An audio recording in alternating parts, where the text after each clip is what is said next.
I think it's working. Oh, it's working. Hope you guys are ready. We're coming at you. Give that a second there. And will it work? It's working. What's up, everybody? My name's Aaron Ciotti. Most people call me Ciotti. You can call me Earl. Coming at you today from my friend Chris's place. He's here next to me. This is his wonderful little man cave area with some super sick acoustic panels on the wall, which I'm going to have to get my acoustic game up. Nabi, what's up? Supercell's up in here. Who else do we have? Anybody?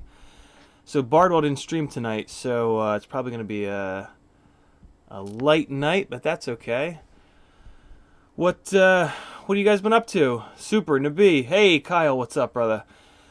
What's new, fellas? What is going on?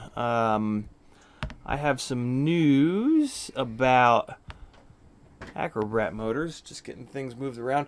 So, for anybody who hasn't been keeping up, I am in Charleston for work. I am Earl. So yeah, I'm in Charleston all week for work. And last night at like midnight, I was like, wait, I have to stream tomorrow. So I messaged Chris. I was like, hey man, what are you doing tomorrow night? Nabi's up to 128 subs. Awesome, man. Oh, this guy's working on a 3.0 floss. Damn. Oh, that sucks. That sucks, man. That's an expensive ESC. Brad had some issues with T-Motor ESCs as well. I don't know. I'm only buying Aikons from now on. Cricket said that he hasn't been able to break an Aikon AK 35 yet. So that's all I'm buying anymore. Because if he can't break them, maybe I can't. Oh, yeah. Yeah, the cold is going to suck, Nabi. Just fly from the car. Let me, hold on, let me look. How many people we got in here? It's filling up a little bit. All right. We'll give it a little bit of time. I have broken a bunch of 1507s, which is kind of what I want to talk about. Because I don't know. So last stream we were talking about, we weighed the Zing 1507s and they were what, 1.6, 1.7 grams heavier than the T-Motors. Now, so since then, I broke 2 T-Motor 1507s, bent 2 motor shafts, which I knew was going to be a problem. And then I put the Zings on, and the very next day on the first battery, I bent one of those motor bells. So 2mm motor shafts are not enough. I've been saying this for a long time. I hope maybe somebody will listen. I'm bugging the shit out of... Hey, my man, dude. Thank you. Thank you. We'll get some more Zings going. This guy, always looking out for a brother. Thanks, dude. I appreciate it. As usual, you're the man. Yeah, well, I don't know, man. I've been really bugging Tommy lately about the motors because, frankly, he's the only one that I think is going to have enough weight to throw around to get anything done. We talked about I was really excited about the Emax 1606s because they have the 3mm bell, but they didn't increase the outer race diameter enough on the bearing. And when you increase the inner race and you don't increase the outer race, the balls get much smaller.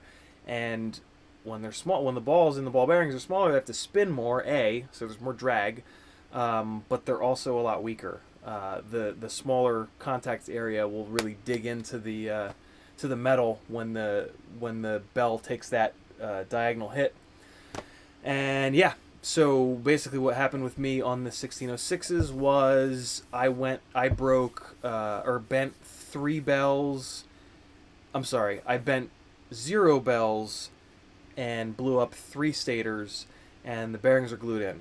So you can't even push the bottom bearing out and swap it to the top one on the previous one, you're just screwed. You just end up with a whole bunch of 1606 bells that are perfectly good, and a whole bunch of stators that go in the trash can. So that kind of sucks, because that motor controls a 3-inch prop like a 2306 controlling a 5-inch prop. It's really impressive. They're a little heavy, admittedly, but just to have that control, that 16 millimeter wide stator, really, really rocks and really controls a 3-inch prop better than anything else. Did I see Noah? Hey, Noah's up in here. What's up, Noah? How are you, man? Noah, did you hear me just now about the 1507s? I'm at a loss, man. I don't know what to do about the Acrobrat. It's too heavy. It's too heavy for a 2 millimeter motor shaft, quite frankly. That's just sort of the end. The end. There's no coming back from that. So yeah, I don't know, man. I'm kind of tempted to maybe do a lightweight Acrobrat to see if I can get some of that durability back, but I've been down that road. I did a 1306 Hobby Wing Acrobrat, and it just didn't have the stank. It just felt very fat. Oh my God, Nabi. Nabi slammed into the pavement so hard it made his LEDs mess up. Jesus. Yeah, let me just keep rolling through stuff, I guess. This is going to be a short one, for the record. Not many people are in here because Joshua didn't stream tonight. So if you guys have questions or thoughts or comments or want to, curse me out, have at it. But hurry, because we're going to get this wrapped up, and I'm going to hang with Chris and Bitsy for a while here, and we'll be back to our previously scheduled streams this coming Sunday, and then Monday will be normal again, and we'll do something cool. I gotta think of something to do on Sunday. You know what I've been thinking about? What do you guys think about this? Oh shit, Kristen had this idea. What the hell was it? It was based off of Popcorn and Props. Oh, right. So, two different ideas. Do you guys like Kevin's Popcorn and Props, where you guys get to submit videos, I'll play them, talk over them, and then whatever, we'll hang out. The other idea that I'm actually more interested in is I try my best to sub to pilots that inspire me in some way. Not necessarily the best pilots in the world, but pilots who do something that's different, or they do something really well. I think I want to kind of cherry pick some videos from these guys and then just do a stream where I kind of play those, and I don't know. We'll talk about it and see if you guys dig it and get some more subs going. What do you guys think about that? Anybody interested at all in that? I don't care. I'm going to do it anyway. So Noah says, get Tommy to contact RC. Oh, that's a good idea. That's a good idea, Noah. Get Tommy to contact RC and Power. They seem to be up for collaborations lately. Get us a 1505. Well, that's going to be a tough sell on the 1505, Noah. Tommy is about the bigger motors. Although he did the 1407, but that was a motor that Rotor X already had going. So, yeah, that's going to be a tough one, to be totally honest with you. But it's totally worth a shot, and just got to figure out a way to convince him. Figure out a way to pitch it to Tommy that would make some sense. Just the weight thing. I mean, to be honest, I'll take a 1507 if it has a 2.5 millimeter motor shaft. Because think of it this way, right? Going from 2 mil to 2.5 mil, that's a 25% increase in diameter. I wonder what that does to the total. Like, I don't know. It's going to be stronger. It's going to be a lot stronger. It's going to be at least 25% stronger, right? So yeah, 1605. That's it. Noah, maybe not though. The Emax 1606 was awful heavy. I would almost rather do like a 1505 or a 1405 just to bring the weight down. And yeah, but then it might not feel as good. Man, those 1507s rail. Noah, have you flown any of the 1507s yet? Wait, no, you don't even have an Acrobrat, do you? For shame on you, sir. Sean Hales says, okay, well, yeah, so we have to talk about that. Sean Hales asks, so you're saying that you don't like the Zing 1507s for your Acrobrat? Yes, but that's me. Someone that flies over concrete almost exclusively and crashes a lot and crashes real hard. Can I get an amen, Chris? Oh, yes.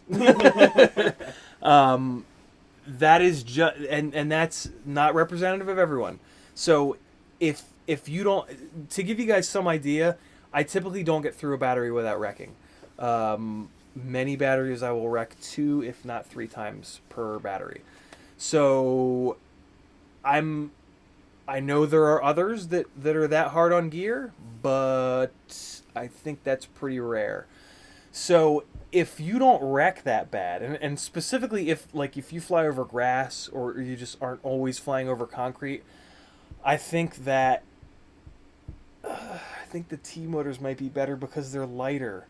The Zings are gorgeous and they are higher KV, but I didn't feel much of a difference. I mean, I flew the T motors. I flew a bunch of T motor batteries on a Saturday, put the Zings on that night, and then flew half a battery on the Zings the next day, and I didn't feel a difference.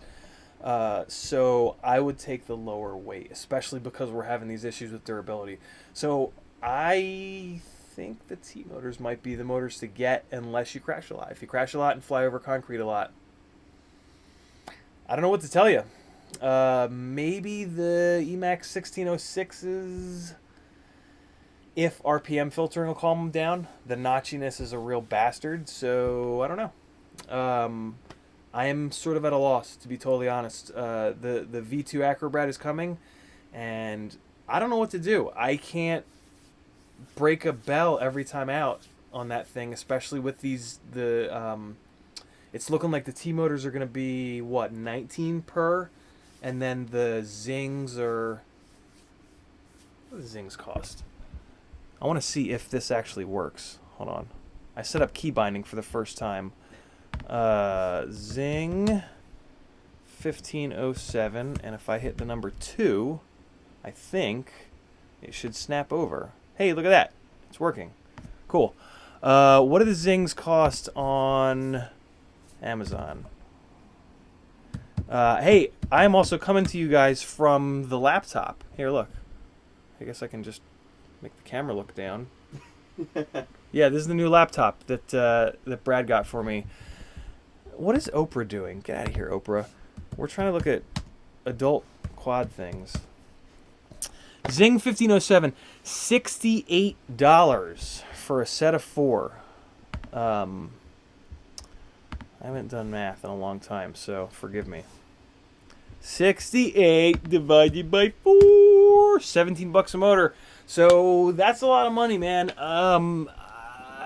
There was a while where I refused to spend more than $12 per motor for micros, but the times, they are changing. So we'll see, man. I don't know. I'm kind of disappointed because it flies so good with those, but I don't know. What a letdown. What a letdown on these 1507s. I can't believe that they didn't do a bigger motor shaft. That's a real mistake. But what are we going to do? We'll wait longer. And like I said, if you don't wreck all the time, do it. Either the Zing or the T-Motor 1507s are fucking brilliant. And I didn't even have a chance to run them on more pitchy props. They'll probably make gobs of power on like a Azure 3060. And I'm really looking forward to getting another couple sets of Azure 3060s because somebody was just in the micro brushless Facebook group. They had the Gem Fan 3028, and they were comparing the pitch between the two. And man, they look to be about the same pitch. I've said for a long time that that there's kind of no control and like no constant for the way that they measure pitch. I mean, there is. It's something like per one rotation, the pitch is how far it would travel. I think I'm sure if you Wikipedia pitch, it'll have the definition there, but it doesn't. I mean, they'll so like the Gem Fan 3052, right? You look at that prop, and it's like a goddamn oar. Like it's just this huge blade. It's got all this pitch to it, and that's a 52 pitch, right? And then you look at these Azure 3060s, so 60 pitch, right? And it's nothing. I mean, it looks like a regular prop, like a regular amount of pitch. So it's just becoming more and more obvious that like the number that they put on as the pitch doesn't necessarily mean anything. Unless you're looking at it within the same brand, right? An HQ 3x3x3 versus a 3x4x3 versus a 3x5x3. Okay, HQ is using the same measurement, so yes, that pitch is going to make sense. But then you can't compare that to a Gem Fan. So there you go. But I guess I'm going to get a replacement Zing because I do want to try the Azure 3060s, but that might be it for me. That might be the last 2mm motor bell shaft diameter that I get because none of them have held up.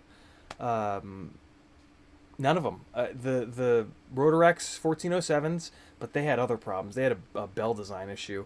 The RCX 1407s, they had a 2mm bell. Motor shaft rather, they didn't hold up.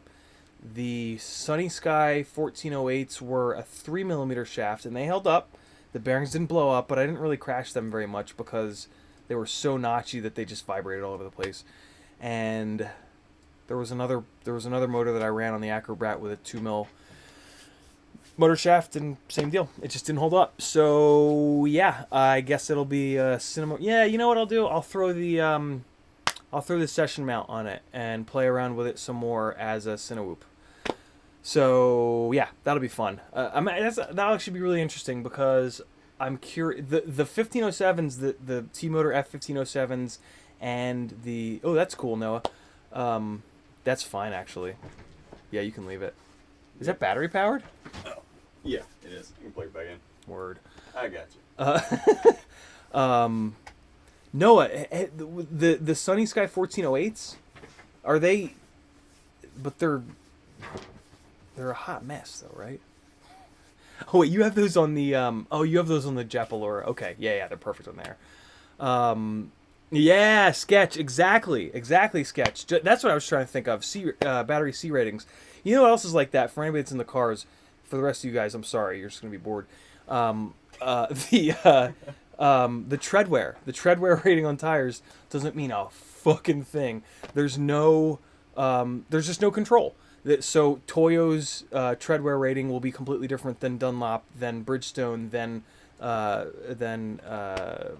Firehawk, or not Firehawk, Firestone rather. So yeah, don't listen to prop pitch. Fly the props, buy the props, fly them, see if you like them, and away you go. They're not on the Jap. What are they on? Noah. Yeah, prop pitch is turning to C rating. Oh man, it's starting to fill up. 661, what's up? Hey, who's alright, I'm missing some people. I gotta give my shout outs. I didn't do my shout outs today. Supercell and the B. Noah's up in here. Kyle K is here. Supercell with the amazing donation. Thanks again, brother. Who else do we have? We've got Sean Hale's in the house. Kyle K, I think I just called him. 661 is here. And I think that's it. And Sketch is here. Thanks for coming, guys. You guys are the hardcore ones. Yeah. Oh, Jonathan K's here too. What's up? Shit. You guys are coming in. All right. I thought it was going to be a tiny little stream tonight because I wasn't riding Bardwell's coattails. So yeah, there's a couple rants for you guys. I know you dig that. Let me make sure I didn't miss too much here. Yeah, 28. Right, $28 for 5-inch motor. It's so the reason why I'm insane about the price of micro motors is because a big part of the point of micros to me is being able to just trash them. I mean, just fly them like I hate them, like I'm trying to break them, and in doing so, you break a lot of motors. So when it comes to like the cost of the motors, I want to be able to abuse them and not feel bad about swapping motors out. At $18 or $19 per motor, I'm not gonna fly it as hard. Or I'm gonna build something with $12 motors, like one of the CBs. The CB3 with the Tarsier, and soon there'll be one with a Tarsier V2. It's a $12 motor.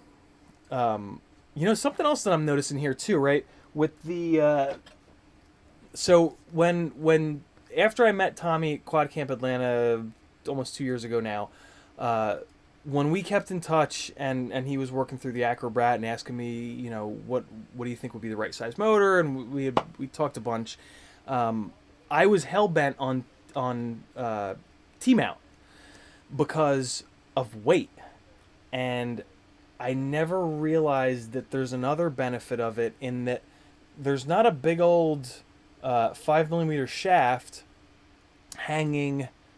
I mean, shit, what's this sticking up here? The hub of the prop is probably 4 mil tall, and then you've got another 4 or so mil tall on the prop nut, and then you've got some exposed thread there too. So when this thing comes in upside down and bangs on the motor, or bangs on the side of the motor, or even bangs on the prop, right? You've got a much longer lever here that's trying to bend that motor shaft. And I mean, I know it might not sound like a lot, but I feel like every little thing counts when we're trying to get that extra little bit of durability. So maybe we want to go back to T-mount. As much as I hate dealing with M2x7 screws, if it's going to be more durable, right? The T-mount, you only have the thickness of the hub, and those props, I don't have any here, but those props tend to have a lot shorter of a hub. It's a much shorter lever that's putting that bend on the motor shaft. So 1505 T-mount, 1605 T-mount, I don't know. It's Bug Tommy. Bunch of comments. You guys are in fucking top gear now. Halp to Halp. Look at that. That's a cool name.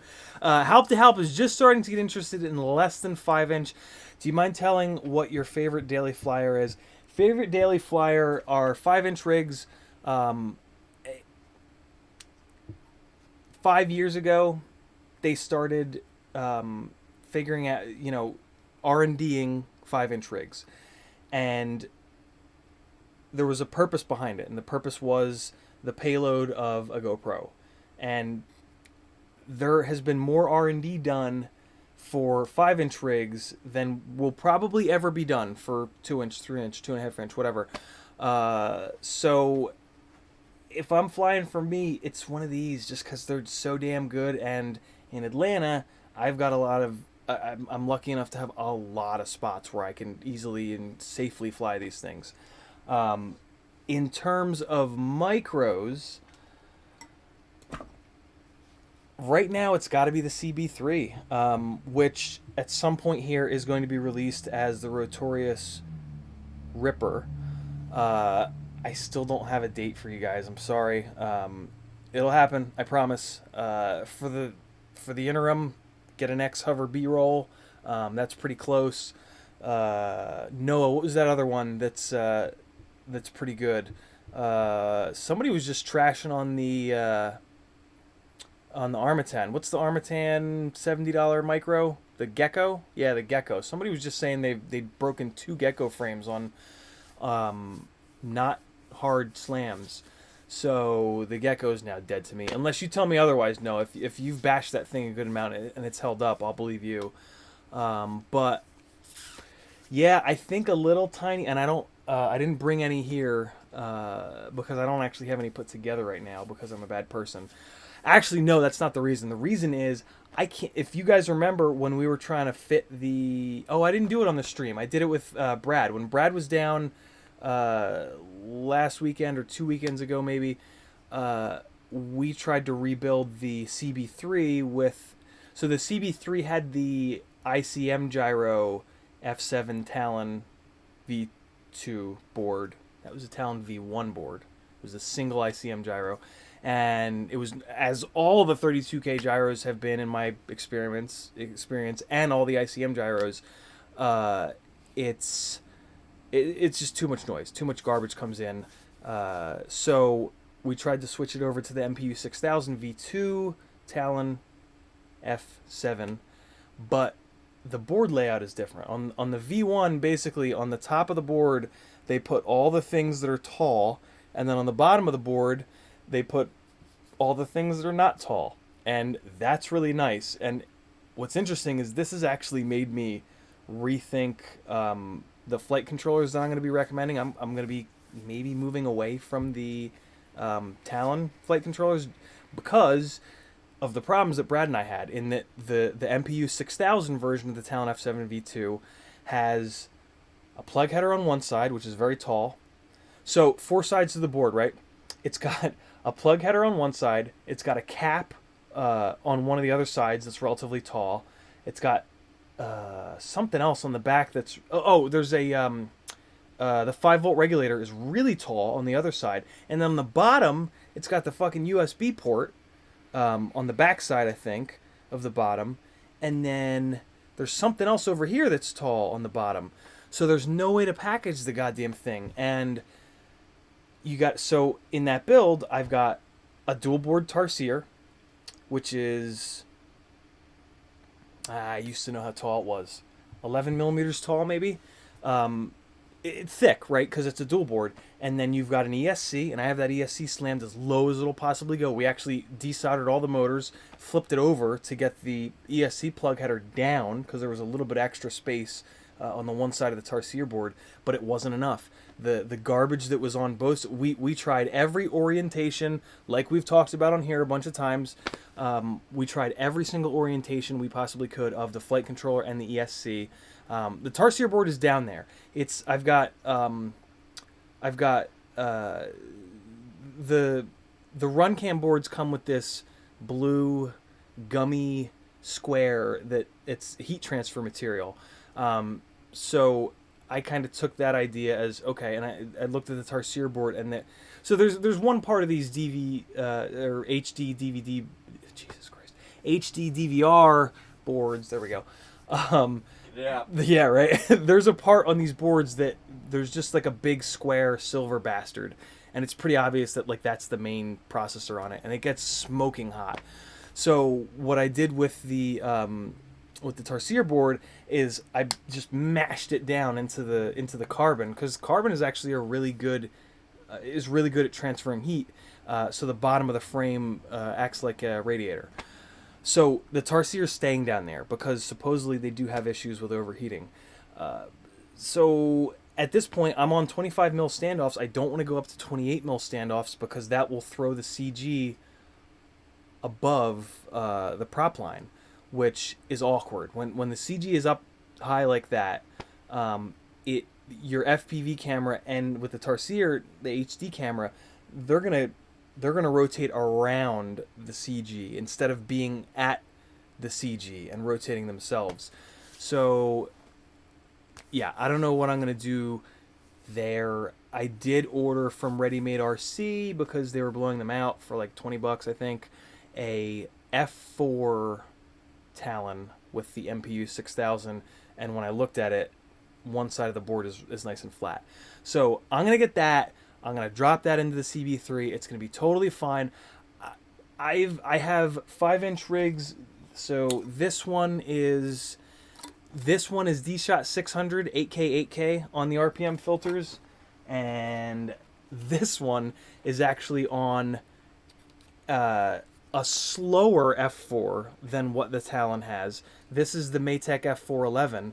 This can only do 4K D-Shot 300, and the CPU cycles are damn near maxed out on this when you run the tasks test in the CLI, and there's no difference between these two. I cannot tell a single difference in performance. So screw it. We'll go right back to KISS running on 1K and being absolutely fine. Right? Keep it simple. This guy is a KISS fanatic next to me. Where are all your rigs at? Oh, give me that little CB. Give me that little CB. Oh, this guy? That's right. I forgot you had one of those. Yeah, it's kind of torn to pieces. So here's the T mount. Blown, but here's what I was talking about with T mount. Well, this is actually a 2306. So how about this? This motor is shorter than a 1507. Wrap your head around that, right? Because this is a 2306. So look at the difference when we're talking about how much torque is being put on the shafts of the motor. Let me see if I can get them remotely even. Look at that difference. Think about where that's going to hit. Hold on. We'll give the... Yeah, you see that, guys? Look where that nut is going to hit. Think about the amount of torque that's going to come... that's going to be put on the motor shaft when it hits all the way up here versus hitting all the way down there, right? I think there's... And that's with me holding the micro up a little bit too high, right? I mean, that's closer to reality. What are these? These are 1404s? I don't even remember, man. Yeah. That rigs these are down 1404s. Yeah, so I mean, that not the fairest comparison because these are 1404s, but I mean the difference between those two was gigantic. So we add a couple millimeters to this, and it's still a big difference. So yeah, so here's Chris's reverb on steel. Oh, have you gotten any V3s yet? No. Dude, they're nice. Those are V1s. Are they really? Yeah, both my ones are still running V1s, and then full KISS V2 32 amp. I just upgraded the VTX on this one to the 32, and I'm running the little itty bitty little unify antenna on there. Clean builds, guys. Is this hockey grip tape? Yeah, it's gaffer's tape. Gaffer tape. Yep. Yeah. It supposedly works really well. I just saw somebody talking about it recently I too. swear by it, man. Yeah. It's expensive for a roll. And then if anybody, yeah, right. If anybody is not familiar with the reverb, one of the things I really like about it is that it's split base plate. The problem with it is that they went too thin on the. How many of these have you broken? Oh gosh, 2 or 3. What the bottom plates? Yeah, you bottom break plate, in the back, right? Yeah. Or it's the back look plate at the back. on the bottom that always breaks, and then the arms. The ends of the arms always shatter out and then split the holes. Oh yeah, they're 4mm arms Yeah, too, right? Yeah, they're little babies. So. Yeah, but it's a light frame. It's like a 100-gram frame. Unfortunately, nowadays there are 100-gram frames, glide, that are much more durable. But nonetheless, great frame. I've come so close to buying one of these on multiple occasions. I still almost prefer the Alien, though. I will say. Yeah. Durability in the feel, too. I mean, I still like the feel of the Alien. Well, then why do you have 2 reverbs built? I don't know. I'm just moving to you the bought next 'em. gen. Yeah. And I'll eventually move to the Apex, I'm sure. The Apex is a really nice frame. That's my next jump. So, more news. I'm going to... 661, I'm at my buddy Chris's house. Kazo843. Look him up, guys, on the YouTube. He's got a channel with awesome shit. So, Brad came down either last weekend or the weekend before, and he brought an Apex with him on Steel V3 Stouts. Oh, no. He's got one? Yeah, he actually has a second one. So, the Apex frame, I think, is the best frame out right now. Which is not surprising because Impulse has always made beautiful stuff, and they've got some of the top pilots, arguably the best pilot in the world, doing R&D for them, right? The only thing I was worried about with that frame was durability. I've seen steel fly enough to know that, yes, he does crash, but before he crashes, he gets damn near all the momentum pretty much arrested because he's a complete alien ninja beast. So he just doesn't. I've yet to see him really slam. I'm sure he does, but compared to myself, for example, I mean, a whole different universe of energy being dissipated in crashes. He's just got those reflexes. I mean, you know, we've all seen him fly. So yeah, the Apex frame is really impressive, and it's not that heavy. Brad's build was like 6 and change, with. I mean, the steel motors are lighter. The steel motors are 29 grams, I want to say. Something like, yeah. Yeah, they're really light. And then the electronics. well, he's on Beta Flight, so that's a full Beta Flight build on the steel motors. The steel motors are why it's so light. With going to like an F40 Pro 2 or a Zing 2306 or God forbid a 2207, that would be a 620, 630 gram build. So, yeah, those motors did help. I was not. The stout motors are really nice. The throttle feels great. They have a lot of power. They have way more power than I thought. But Brad's been having a hell of a time with the bearings, and I've heard it elsewhere, and that could be a big deal if like a standard EZO bearing doesn't drop in. But if a regular EZO bearing drops in, I don't know if it's that big of a deal. Let's say they use shitty bearings in there. The bottom bearing doesn't really matter. It doesn't really take any significant stress. And the EZO bearings that in theory should drop right in there, they're like $2 per bearing or $4 for a pack of 2. So tack on $2 per motor to drop in an EZO. I mean, you know, wreck the top bearing is always the one that dies because it's the one that takes all the torque when this motor shaft takes a hit. So you fly them until you blow that top bearing up, drop an EZO in for $2, and in theory, you're good to go. The bell design is gorgeous. It looks tough as hell. They now have a 4 millimeter motor shaft, and they're hilariously smooth. So and very efficient. So yeah, great motors. Kind of expensive, and even more expensive when you throw in another $2 to swap another bearing in. So I don't know. If you have the money, hell of a motor, but the Zing 2306s are real good, and they're $19.99 per. They are heavier though. They're quite a bit heavier. I think they're 33 grams. They're a gram and a half heavier than F40 Pro 2s, but they seem to be unbelievably durable. Oh my God, those Zing motors are. Yo, what's up, Chris? Those Zing motors are really strong. Brad slammed one real hard, and it didn't. They put those silly little guards over on the stator. They run that little guard up over the wires, and the guard bent up into the bell. So we thought it was wrecked, but then when we got back to my place, he just pried that metal down off the bell, and it was completely fine. And it spun up like it was brand new. I mean, it was absolutely fine. That was a big slam. So that was pretty impressive. I'd heard from multiple people that the Zing motors were beasts, but being able to see that was pretty impressive. So I don't know, man. The stout motors are very cool. AZ Drone Dude, what's up? Stout motors are really cool, really nice, gorgeous. If you got the money, it's an awesome motor.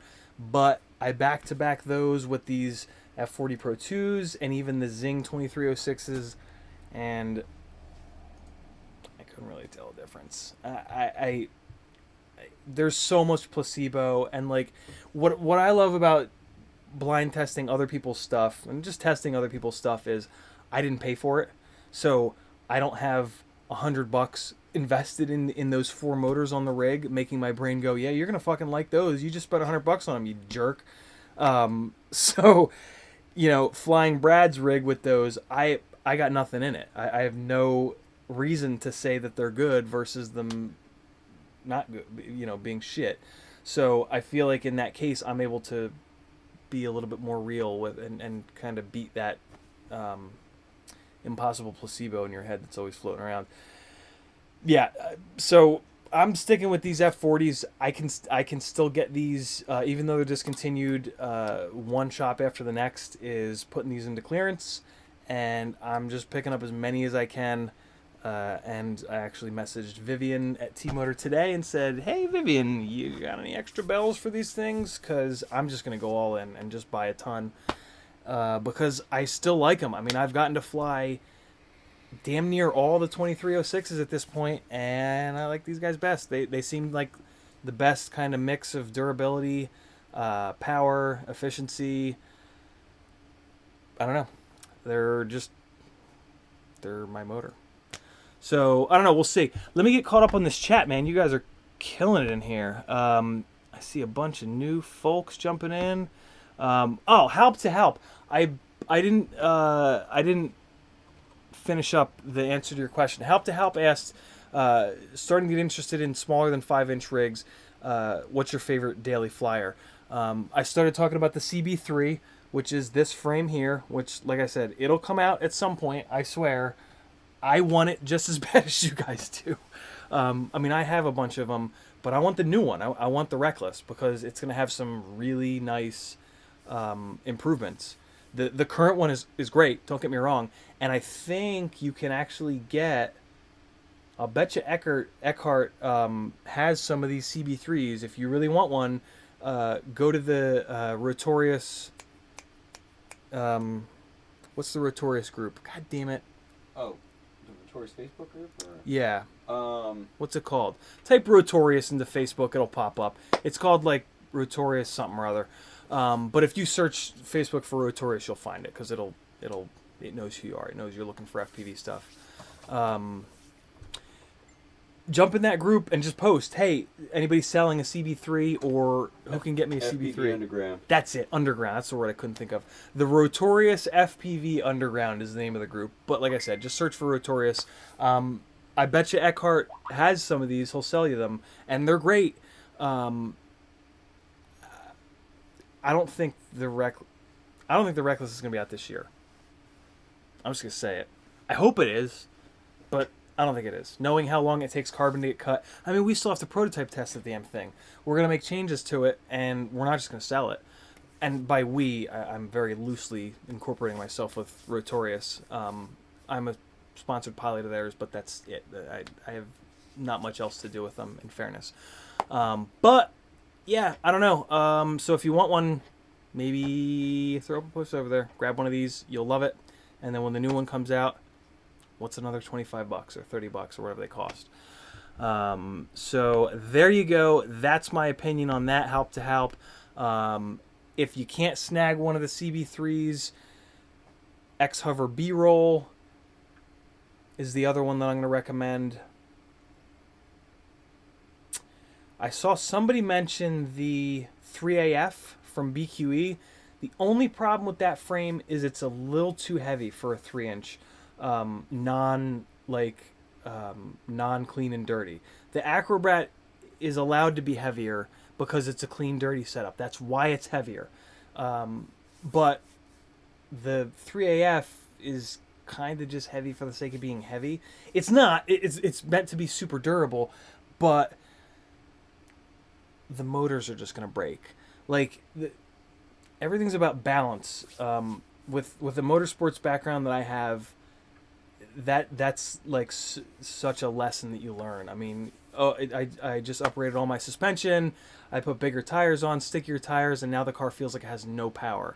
Right, because the balance is thrown off. You just added a ton of grip, and you didn't back that up with any more forward thrust, right? So and with these things, it's the same kind of deal, right? The balance has to be there. The weight of the rig, the props, the motors, it all has to balance out. And there's a balance to durability, right? What's the point of running a frame that's fully indestructible when you're just going to break motors all the time? And to some extent, I think that a really strong frame will impart more force into the motors and break motors even worse. That's actually one of the design philosophies that Bob has with the Glide, which is that he slimmed the arms down until the arm was the first thing to break. And, you know, he's got the arm set up to break in the spot that he wants him to and everything, but he really early on, he kind of said to me, even back in the days of the flow ride, he said, look, let the arm break. An arm is $4, $5, and it's 2 bolts to swap it out. And if the arm breaks and saves the motor, you just came out way ahead. You can swap the arm out in the field, easy peasy. You're not fucking around with a TS1000 trying to solder on a goddamn in the grass, getting fire ants in your face. So yeah, I don't know. I would I am firmly of the belief, let the arm break, maybe save the motor, swap the arm out, you're all good. Where that kind of goes out the window is when you wreck on a rooftop like I did in New Jersey a year ago, and an arm broke. It also broke all the blades off the props, so it wasn't coming off the roof anyway, but if you hit hard enough and violently break an arm, you're going to have a hell of a time getting off that rooftop. Doesn't happen that often, right? Let's play the numbers. How often do you slam on regular concrete versus getting stuck on roofs? But something to think about. If you find yourself getting stuck on roofs all the time, get BQE frames because they're indestructible.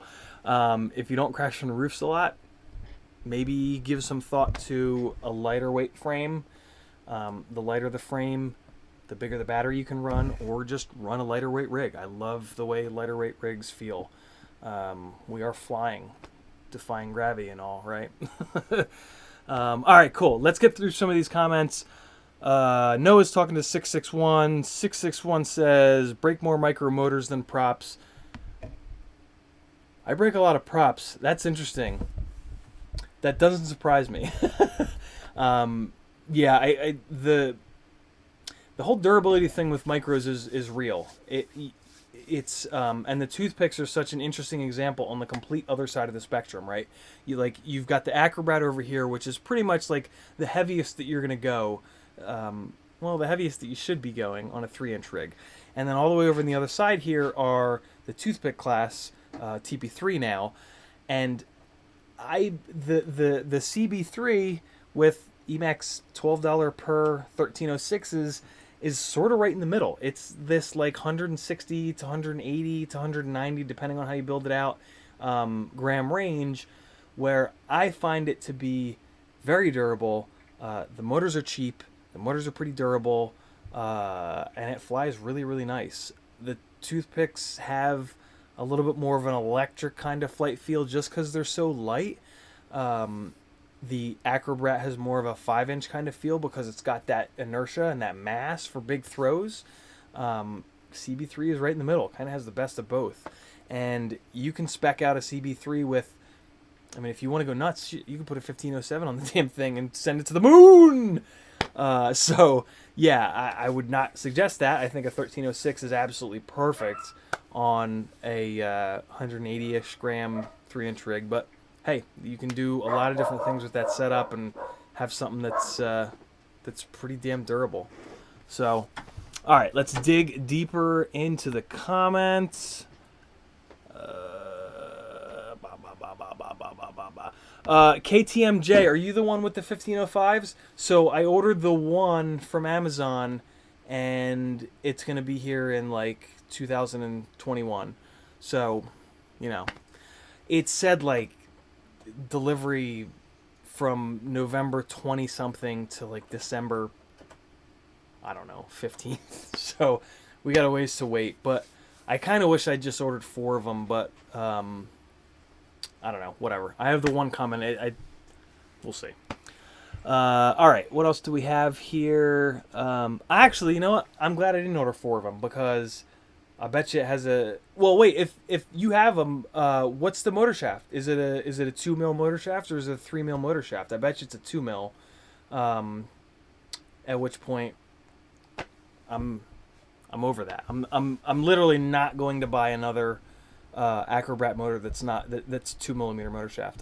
It's just pointless. It's just gonna break. So yeah.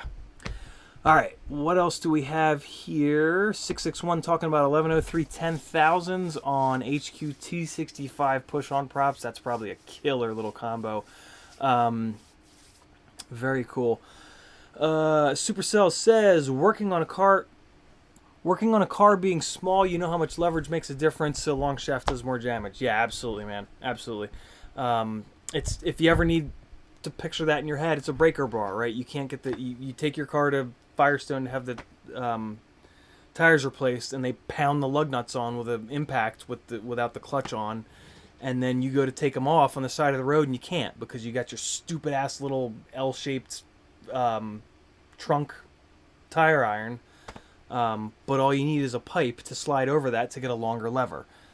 That's kind of what we're talking about with the motor shaft. That's also why a motor with a wider stator has better control and has more instant control of a prop, because it's a longer lever, and the longer lever, no matter what, is just going to have more torque. It's just the way it works. You can make up for a lot of that with stator height, because it's going to do more and more and more work by using more and more and more electricity. But in my experience, the wider stator just has more instantaneous torque. Like when you jam the throttle, or when it's in prop wash and it needs to make those very, very quick adjustments to the speed of the prop, the wider stator props are just on a whole other level. So here we go. Kyle K talking about 1.5 millimeter stubby screwdriver for the M2 screws. It's a good idea. I have a set of Wihas, or Wihas, however you pronounce it. But a stubby M2 screwdriver would be kind of slick. I like that idea. 661 is thinking about getting a BQE Ripsqueak 2.5 and a BQE 3AF for next builds. I'm gonna ruin your night, 661, and I'm gonna recommend that you don't buy a 2.5 inch, a frame meant for 2.5 inch props. And oh, there's a little doggy. Ha ha ha. The reason being, Chris has this little Dachshund that's just, it's just a little meatball. You interrupting the stream? Yeah, in the best way.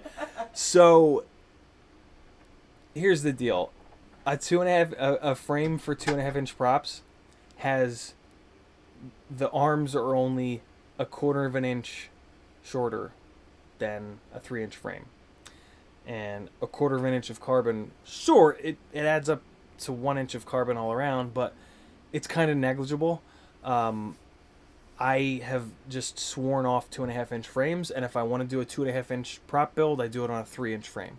And then if I ever get sick of those 2.5 inch props, or I just want to try a bigger prop, or a new, like the 3018s, I really want to try those out. You can fly those on a less powerful motor that is better suited for a 2.5 inch prop, right? Like the Rush or a 3-blade 2.5 inch. So, yeah, I don't know. I just don't know why. I don't see the point of locking yourself into a 2.5 inch prop when for a couple extra grams you can get a 3-inch frame. But that actually reminds me, on the next stream, I won't remember, but maybe one of you guys will remember, I have a CB3 at home. I have a CB3 unibody, and I believe I also have a CB2.5 unibody. The thickness of the carbon might be different. The 2.5 might be 2.5 mil, and the 3-inch might be 3 mil. But maybe we can do some math to figure out what the difference would be. I want to weigh them. I want to weigh the difference in those base plates to see what the actual weight difference is. So, yeah, Shane Duggar's in the house. Yo, Shane, how's that Slammed Alien doing, brother? All right, what else do we have? 661, we talked about that. Nabee's calling out breaker bars. Great minds think alike. And fence posts. Nice. Perfect. 661 just said his friend made in the Ripsqueak. I don't even know what the Ripsqueak is. Hold up. Before I go trashing on the frame, let me at least look it up. BQE Rip Squeak. I've heard of it before. I just can't think of. I can't think of what it looks like. Yeah. This is their Zoot. I'm gonna leave it there. I'm not gonna say any more. But yeah, this is gonna be a killer frame. It's not gonna be as durable, I don't think, as the 3-inch frame. Do they have their weight in here somewhere? 5 grams lighter than the previous version. Well, I mean, doesn't mean anything to me. All right, so they didn't put a weight in. Fucking, it drives me insane when.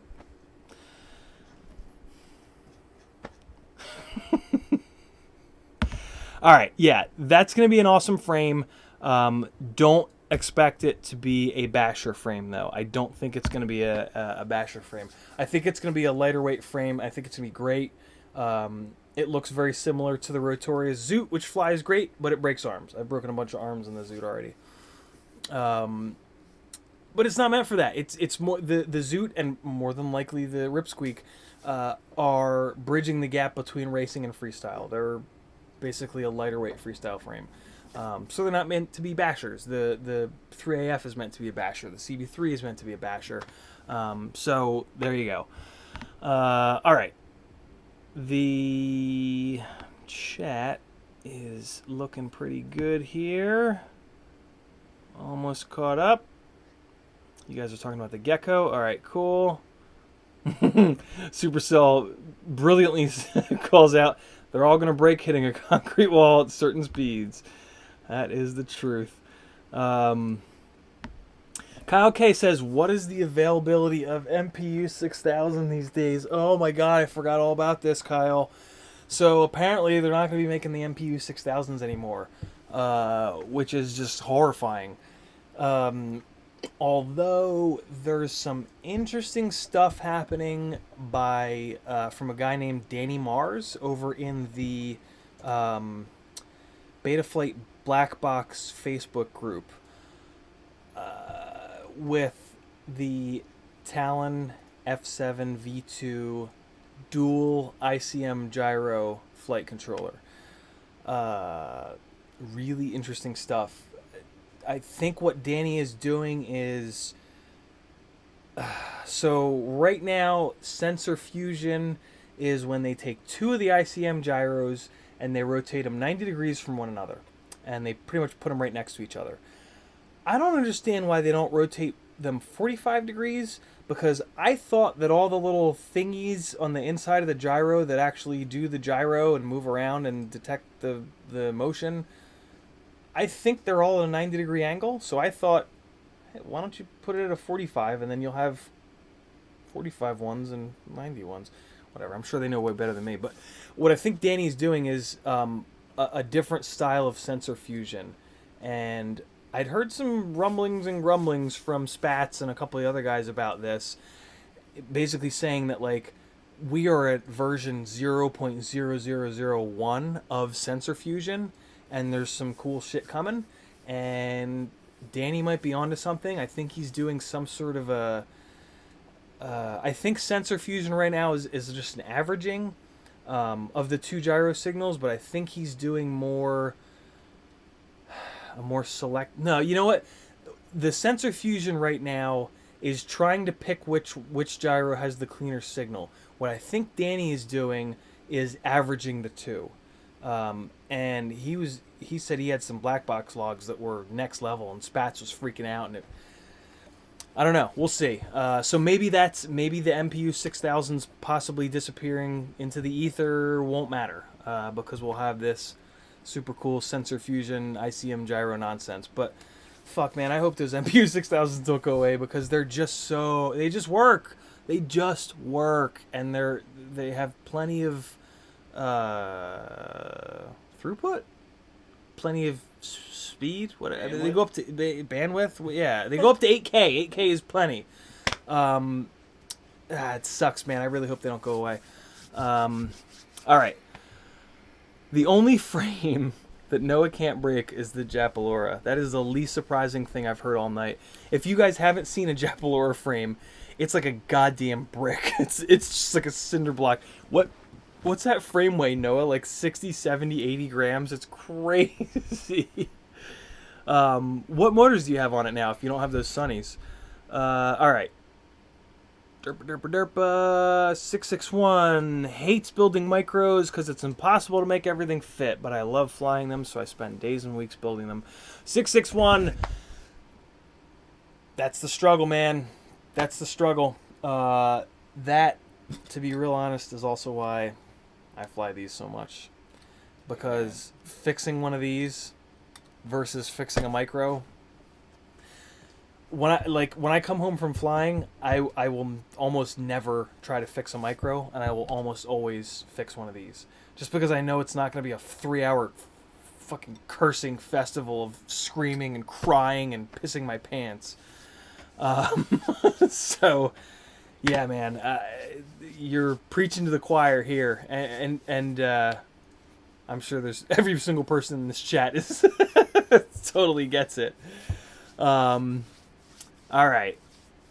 Nabi saying take the metal piece off. Yeah, I cut those little bastards off.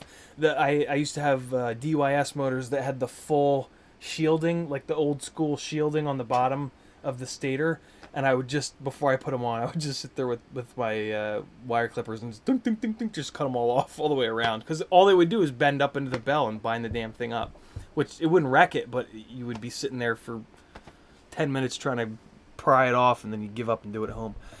All right, what else do we have? Supercell says link for a Talon stack for $89. Is that a deal? Okay, so what Supercell is talking about on Heli? Oh, I hate this. There's Heli Direct, and then there's Heli Nation. It's Heli Nation. On Heli Nation, so the Heli Nation is who. The Talon line is like their in-house brand. So they make the Talon flight controllers, which I really do like. They also make the Talon Gigawatt ESC. And so they have a little bundle deal for $90. It's the Gigawatt 40 amp with Talon F7 V2. And that's a great deal, but it's not a great deal for a micro. That ESC is too big and too heavy, and there's no reason to have a 40 amp ESC on a micro. I've been running 20 amp ESCs for 2.5 years in micros with all different motors and props, and I mean dumb combos, 5 blades on 1507s, all kinds of stupid shit that I've thrown at 20 amp 20 by 20 ESCs, and I have yet to have an ESC blow up a MOSFET. I've had the ESCs break for other reasons, physical smashing obliteration reasons, basically. But I've yet to have 20 amps not be enough. The Speedix GS25 is it. If you're building a micro, buy that ESC. I've wasted so much money on 20 by 20 ESCs. I will show you guys I've made a necklace out of them. And it's long. It wouldn't fit on the screen right now. It's longer than this. It's probably about this long. All 20 by 20 ESCs. Just blown up all down the line. Get the Speedix GS25. I know every one of you watching right now think there's a better 20 by 20 ESC. I thought so too. Maybe the Mamba. Yeah, what did you blow up? Did you blow up the 20? Oh, God, no. Because I told you to bore the holes out? All right, what was it? No, I blew up all the high-end ones. Every high-end one, and the only one that ever lasted me was the Speedix. That's it. I will say, in fairness, the Hobby Wing 20 amp has held up really well, but it's BLHES. I blew it up. Oh, that's right. You did blow that one up.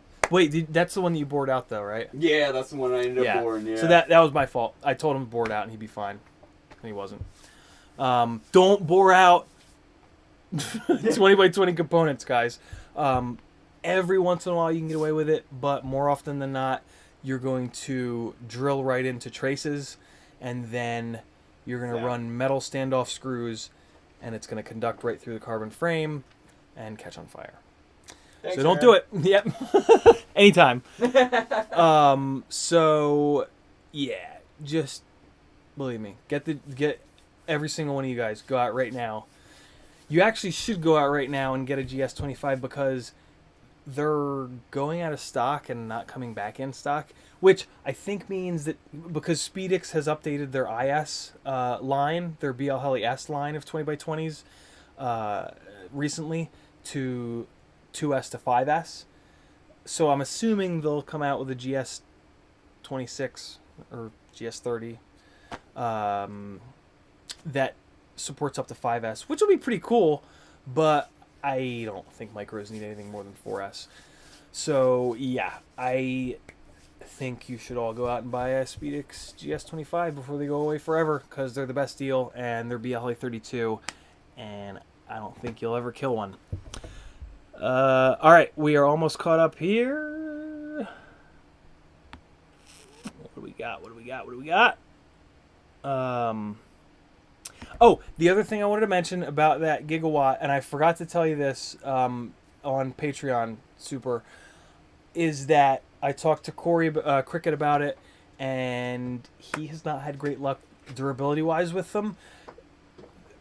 That coming from him is like saying that Mark McGuire hasn't had good luck hitting infants with a baseball bat and them living. All right. That was weird. Sorry about that. That was a little dark. Getting dark in here. Like, Yeah, I don't know. But, yeah. Whew. I'm glad that was like an hour into the stream so that nobody will ever see it. Jesus. like some American History X stuff right there. Man. Lord, son. All right, let's move on. All right, Blue you guys sky are birds sing. you guys are subbing to Kazo. Awesome. Everybody click Kazo843's link and go check out his channel. Awesome dude. Putting me up here, letting me stream from his super cool pad. Hey, Jamie's in here. Well, she was in here. Jamie, you still in here? Jamie says, neat pillows. They're Chris's. Oh, thank you. Engage FPV is in here. Engage, what's up, man? All right, I think I'm almost good here. AZ Drone Dude in the house. All right, yeah. There's where Chris was. Chris made a comment. Will they still make the stuff for the 4,000 kV motors? I'm assuming that you're talking about the T-Motor 1507s. So you guys will never be able to get a 4,000 kV T-Motor 1507. I had to beg and plead to get them in 4,000 kV. And I think they did another little short run for me and one other guy. Other than me and him, Blackbird got a set, and Benoit got a set, Finky. And I think that's it. I think there are 4 sets of T-Motor 1507 4,000 kVs in existence. Us 4 should be able to, in theory, get the 3,800 kV bells and drop them on. But I'm still not going to do it because I'm just going to keep breaking them. And I'm going to be paying $19 per bell. Although you probably get to... So for anybody that doesn't know, you can message T-Motor and order directly from them. It takes a while to get to you because it's coming from overseas. But you can just message them and say, hey, I need bells for T-Motor F40 Pro 3, and they'll sell them to you.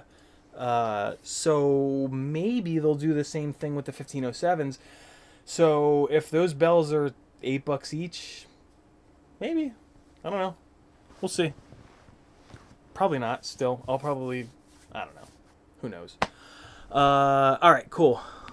KTMJ's got a Wemix, and they're awesome. Very cool. I have a Wemix that I now have parts to build it with, courtesy of a Atlanta pilot, Matthew, who's a super cool guy. Great pilot, too. He hooked me up with... He had a Wemix that was broken, and he wanted to go a different direction with the new build that he was doing. So he said, hey, here you go. I know you have the frame, and you want to build it out, and you don't have any of the 14 mil cameras or 16 mil stacks or whoop stacks that all these new toothpick rigs are using. I am like way behind on the toothpick thing. I gotta get caught up. I've been reading and watching and staying up to date with them, but I've only flown one or two, and they fly exactly like the toothpick that I built way back when. Which is to say they fly great. That was one of my best flying rigs ever. But yeah, I gotta get my toothpick game up here. All right. Supercell likes fire ants in his face. I'm actually allergic to fire ants. When I get fire ant bite, when most people get fire ant bites, they look like a tiny little mosquito, like even smaller than a mosquito bite.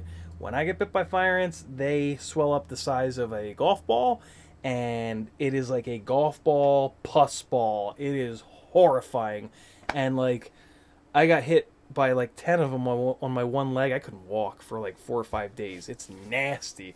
I don't think I need to have like an EpiPen or go to the hospital or anything. Like, I don't think my throat's gonna close up, but shit, man, I get bit by those things. It is bad. You remember, right? Oh yeah, just shy of EpiPen. Fuck. Like, yeah, he gets tore up. Those are his nemesis. They really are, and they're like everywhere down here in the South. Jesus, why didn't anybody tell me this? I would have stayed in New Jersey. Yeah, I literally stopped flying at this one main spot that we flew at because there were I got hit by fire ants twice in a row. I'm like, dude, nope, never again. Because I got nailed by them. I couldn't fly for like a week because I couldn't fucking walk. All right. KTMJ says, what are you doing in New Jersey? I'm not in New Jersey. I grew up in New Jersey. I'm in Charleston. And I'm in Charleston for work. I work remote. So when I lived here, I worked for a company called Benefit Focus. When we were going to move to Atlanta, the department that I was in said, we don't really want remote employees, so they let me go. A couple weeks later, I got a call from a different department that wanted me to do the same job for the same money remote. So I said, to hell with it, fine. So I've been working there remote, but every so often it is nice to come. And working remote is very difficult, way more difficult than I thought it was going to be, if I'm honest. It's very hard to learn. Not being able to walk over to someone's desk and say, hey, how do you do this? I saw you did this before. How do you do it? Having to do that over the phone, on screen shares, it's doable, but it's like kind of just annoying enough where I'll just be like, hey, I'll do it later. And then I just don't learn quite as fast as the other people. So every once in a while, they get me a rental car and I drive down here and learn in the office. So that's why I'm here. All right. Ripsqueak has multiple arm sizes, says KCMJ. Do it. Very cool. I love that. That is one of the design concepts and one of the big improvements of the Ripper, which is basically, the Ripper is basically the CB3 version 4. This is essentially the version 2 because it's a unibody. The version 3 is a removable arm version of this it wasn't a prototype, but it was a prototype. Still a really good frame. That's what you're going to be able to buy from the Facebook group. Great frame. Absolutely love it. It's not a prototype, but we were... Oh, I am going to miss karting again tomorrow. God damn it. Thanks, Chris. That's cool of you, brother. And I am going to miss karting again tomorrow. It sucks. Chris Young is... we got to get Chris Young flying. He's one of the friends I've made up in Atlanta. Super cool cat. Amazing driver, autocrosser like myself from lots and lots and lots of hours of seat time. And there are a couple really good karting places in Atlanta. And he's been trying to get me to come out and like every Tuesday night, because Tuesday nights are cheaper. And like something happens every Tuesday. Like I run into the back of somebody and with my fucking Miata, or like any number of things have happened on Tuesday nights to keep me from going karting with them. And it's really starting to bother the shit out of me. So Tuesday of next week, I'm going karting with Chris because he made an awesome $10 donation because he's a cool dude. So there it is, karting next Tuesday. I'll bring the Hero 7 in a suction cup mount, and I'll stick it on one of the carts, and I'll do a quick edit for you guys to see what the hell we were up to. Sabine Cercel asks, Ciotti FPV, what LiPo do you use on the Acrobat? I use GNB or RDQ. RDQ Race Day Quads had GNB make their batteries for them. So an RDQ battery, which are the silver and blue ones, you've probably all seen them before, those are GNB batteries. You can also just buy them as GNB batteries. Banggood has them, Amazon has them. 4S650. That is my preferred battery on the Acrobat. Most people look at me like I'm crazy and run the 850s to get more runtime. I don't need that much runtime out of a micro. I fly micros smaller with less throttle because to me a small quad is for small spaces. It's just me. If you want to fly it in a big field, that's cool. I fly my 5-inch rigs in a big field, and I fly the micros in small places. So for me, a 4S650 gets me like 2.5 minutes, and that's fine. The difference in weight between a 650 and an 850 is real, and the Acrobat is already a heavy 3-inch rig. So I'm just trying to get back every gram I possibly can, basically. So yeah, 4S650 or 4S850 are going to be the right batteries for an Acrobat that has enough power to move itself around. If you built like an ultralight Acrobat with like a 1306, you might be able to get away with a 4S550, maybe even a 4S450, probably not. But yeah, I think 4S650 is kind of in that sweet spot in the middle there. All right, cool. Leon, what is up? Supercell. Thank you, brother. A little more. You're the man, brother. I appreciate it. Nabi says, Supercell, you trying to stay in first place. Man, if anybody wants to compete with Supercell, you're going to have to work your asses off. He's firmly in first place. Jonathan K with $4.99. I like it. Hey, man, thanks. Oh, shit. I think he already left. Jonathan K, if you're still here, thank you, brother. If you're not, I'll get you next time. 5 a.m., brother. Ooh, I do not envy you, man. That's rough. At least you'll be done. Hey, does that mean you get off work in time to fly? It's actually not a bad deal. I might be willing to go into work at 5 a.m. if I could get out while it was still light out and actually fly. You guys feeling it already with the who's feeling the seasonal affective disorder, the FPV? We got to come up with a name for this. FPV SAD, that's too easy. FPV seasonal affective disorder. Fucking the time change. We just can't fly. See you guys in March. Yeah. But there are going to be some sick tiny whoops this Christmas. Mark my words. The cockroach brushless frame is a game changer for brushless tiny whoops. I love that the toothpicks are exploding and becoming a thing, but I'm really hoping that some of that toothpick energy goes into the brushless whoops, because the newbie drone prototype brushless whoop, I know I've banged on about this for months, but fuck, it's so good, guys. You're gonna love it. You're gonna love it. I know I'm late to the game on the brushless whoop thing, but I've flown a bunch of them and they've been janky as shit. This one is not. This one is locked in. You can go ham on the PID tune. I've got my P's up in the hundreds. I've got the I's up like 130, 140. The D's are up in the 80s. And it's just like, it's just doing this to the air.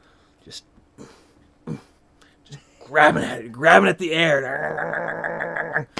So, the brushless whoop thing is going to be big this winter. So I'm not trying to be not that sad. So yeah, I'll be there for a minute, he says. All right, guys. Noah answered my question. Oh, for Christ's sakes. The chat's doing the Zoom thing again, guys. Not the Zoom thing, the scroll thing. Oh, he does have the sunny skies on the Japalora.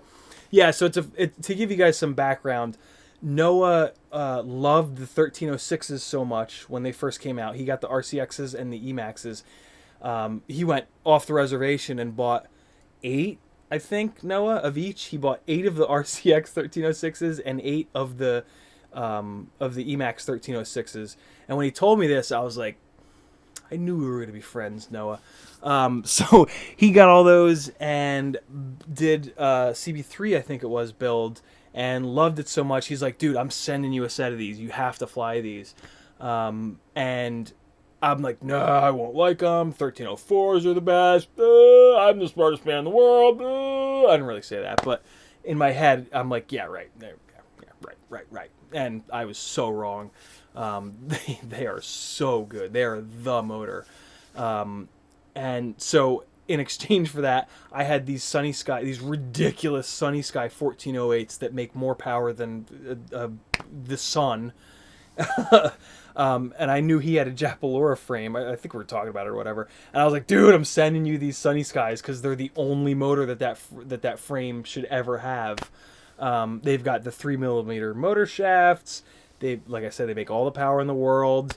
And they're all vibey and shit, but that big burly Japalora frame will just not care about it. So yeah, he put them on there. He said they're awesome. So yeah, if you have a Japalora frame, get Sunny Sky 1408s all day. Leon FPV says, fixing micros is bad for my old eyes. I know how you feel, Leon. I've always had better than 20/20 vision. I'm 38 now. It is no longer better than 20/20. My left eye is pretty shitty. I don't need glasses or anything, but this is what you need, Leon. And I gotta add one of these to my description. You guys have seen it on my desk, that magnifying glass bastard, that big white thing with the light under it. I thought it was a lot of the problem was I just didn't have enough light. Like, just having that light source. I don't use the magnifying glass thing because it's only 2x, and my little jeweler loop guy is 5x, and 2x is just not enough magnification. So, but just having that light, being able to pull that light down to my workbench and just have that light like right on top of the rig has made seeing so much easier. So maybe give one of those a shot. I'm trying to find the one that I have. I don't love because it only has that 2x magnifier in it. They make ones with 5x's, but I just can't find one that all the reviews look good. When I do the affiliate links in the description below or up top or to the left or to the right, wherever the hell it is, I try to find the cheapest for that part, but I also try to, like, if it's not like a Zing 1507 in motor, if it's an obscure fucking light thing with a magnifier, I try to really look through the reviews so that I pick one for you guys that I have some confidence in. And I haven't found one quite yet with a 5x lens that ticks all the boxes in my crazy overthinking everything brain. But I think that might help you out, brother. But even if it doesn't, I feel your pain, and it sucks. I'll send you the Leon. I will. Brad might kill me. Probably not, because he bought them as a joke for me. But if you want, I'll send you those ridiculous magnifying light glasses things I was wearing 2 streams ago. If you want those, dude, they're yours. I can't wear them. The AAA batteries are right up here, and the little nose guard doesn't fit my weirdo Italian nose quite right, and it hurts like hell. So I can't wear them. They were totally a gag gift anyway. But Leon, if you want them, man, I'll totally send them to you for sure. Your Rando, that's a cool name too, has slammed his Japalora and can't break it either. That's kind of cool, man. I have I actually have a Stingy V2 frame on the way, which I bought kind of for that exact reason. I think that building that thing out light, I think it'll be full-blown indestructible. Because I've seen Kevin slam the piss out of his, and it just... More, please, sir. So, having a frame that's like infinitely durable is an interesting thought. I don't know if I necessarily agree with it because of what we were talking about earlier, but it would be kind of cool. Heavy, like unusually heavy rigs are interesting to fly too because they have that momentum. I don't know. If you like it, do it. It's fun. Okay, I saw one more that I wanted to hit. Supercell modify a 3D printer with a soldering iron to solder the boards on micros. That'd be pretty slick. I think the way they do it now is they have it's a 3D printer-ish setup, but with a little grabber to grab the little components. I think what it does, it drops all the components down on the PDB, and then I guess the solder's on there. They put the components down on the solder, and then they just heat the whole damn thing, and then the solder liquefies up to the. They backflow it. That's it. Yeah, they turn it upside down and backflow it. Yeah, so they're kind of almost already doing that, but that'd be pretty slick, man. Can you imagine if a 3D printer had enough resolution to fix a PCB? I'd be in heaven. Right? That'd be really slick. Night Train says 20 by 20 is tough. My God, is it ever? I had issues with my 20 by 20 HGLRC once. Night Train, you're in really good company, because I'll bet you every single person in here has a blown up HGLRC 20 by 20 story. I went through 4 of the fucking things. I went $200+ into HGLRC saying no. Well, the real reason I went so hard on them is because they were the lightest flight controller ESC combos, and at the time I didn't want to solder, and they were pinned together. I'm like, no, it's gonna be fine. I'll epoxy the pins, and then that broke. And no, it's fine. I'll epoxy the top part, and then that broke. And no, I'll run metal screws up the center, and then that broke. Yeah, you're in good company there. You as well, my friend, are in good company. HGLRC stuff sucks. I'll never buy it again. I also got burned on one of their VTXs, so they can eat my ass with a spoon. They're dead to me. Sorry, HGLRC, but I gave you a shot. I gave you another shot. I gave you another shot and another shot, and you were mean to me. Nabi says 30 minutes later you come back and your board has a solder sculpture on it. Okay, so this is where I went insane. Okay. Supercell says fuck Blackbird. I want the 4,000 kV motors. I'll make you a deal. If I full blown bail on the T motors, I'll send them to you. Shit, I might just send them to you. If you really want those T motors instead of the Zings, I'll send them to you. Supercell, it'll be the most expensive set of T motors in the world, but you're not donating for that. We've talked about that before. Awesome. All right. Hey, Tiago's up in here. Tiago, what's going on? Who else? There's 661. I thought I saw somebody else. KTMJ. KTMJ is in New Jersey. That's right. Oh, you were from New Jersey, now in Florida. That's right. Oh, and allergic to fire ants. Nice. That's, I'm glad that I'm not the only one. House Blog is here. We got 2 moderators in the house. Awesome. 3 moderators. Right. Tiago, with the question that I've been getting more lately than ever, release date on the Acrobat V2, I don't know. What I know of the Acrobat V2 is the Get FPV box deal, which is a great deal. Those T motors in there are awesome. The Luminaire flight controller and ESC, they're probably good. They're probably okay. Everything else in there is awesome. That deal's a hell of a deal. That box is a hell of a deal. That is when the Acrobat V2 launches. But no, I can't say that. That's when it launches. That's all I can say. I know things about the frame, but I don't know when the full launch of the frame is going to be outside of that box. If you're really hankering for an Acrobat, buy the V1. The V1 is awesome. The V2 is going to be a little bit better, I think. I think it's going to be a little bit stronger, but the V1's really good. And I don't know. I really like having So I've been flying Kebab's frames for a long time. I have his very first one that he ever built, which is the Flow Ride. I'm looking to get my hands on a floss style, and now I have a bunch of the glides. I love seeing like the progression of the frames, like the V1 into the V2 into the V3. I love kind of seeing that, and I don't have any problem retiring an old frame and putting it up on the wall as like this was the V1. And it's just, I don't know, it's just really cool to kind of see the evolution of a frame. So yeah, man, if you're really wanting an Acrobat, pick up a V1. It's gonna be good to you. You're gonna love it. It's a great frame. And then down the road when you blow it up, maybe then that's a good time to go to a V2. To put it another way, if you guys that have V1s are thinking about, oh, I should tear this down and get a V2. I love Tommy. I want Tommy to sell a lot of frames, but I just don't. There might be reasons why you want to do that, and you'll see when it comes out. But if the only reason is like, oh, I think it's gonna be that much stronger, maybe it will be. But just smash yours first and put it on the wall, and then you got your V1 on the wall and go to the V2. All right. Oh boy, wherever Nabi is, it's 28 degrees Fahrenheit and hailing.